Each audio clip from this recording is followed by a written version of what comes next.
ಬಾಡಿಗೆಗೆ ಇರಲಿ ಅಥವಾ ಸ್ವಂತಕ್ಕಾಗಿ ಆಗಿರಲಿ ಮೂರು ಮೂಲೆಯ ಮನೆಯನ್ನ ಖರೀದಿ ಮಾಡಬೇಡಿ ಎನ್ನುತ್ತಾರೆ ವಾಸ್ತು ತಜ್ಞರು.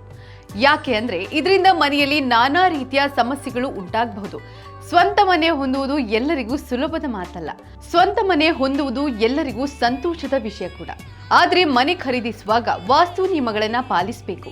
ಮನೆ ಖರೀದಿ ಅಥವಾ ನಿರ್ಮಾಣದ ವೇಳೆ ಮೂರು ಮೂಲೆಯ ಮನೆಯನ್ನ ಖರೀದಿಸಲೇಬಾರದು ಎನ್ನುತ್ತಾರೆ ವಾಸ್ತು ತಜ್ಞರು.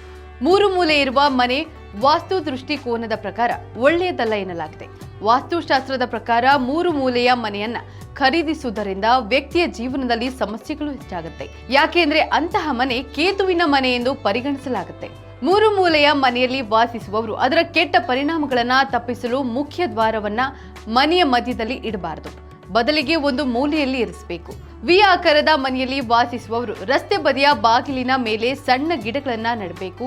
ಮನೆಯಲ್ಲಿ 2 ಬಾಗಿಲುಗಳಿದ್ರೆ ಎರಡನ್ನು ಒಟ್ಟಿಗೆ ತೆರೆಯಬಾರದು ಎನ್ನುತ್ತದೆ ವಾಸ್ತುಶಾಸ್ತ್ರ. ಇಂತಹ ಮತ್ತಷ್ಟು ಸುದ್ದಿಗಾಗಿ ನೋಡ್ತಾ ಇರಿ ವಿಶ್ವವಾಣಿ ಟಿವಿ ಸ್ಪೆಷಲ್.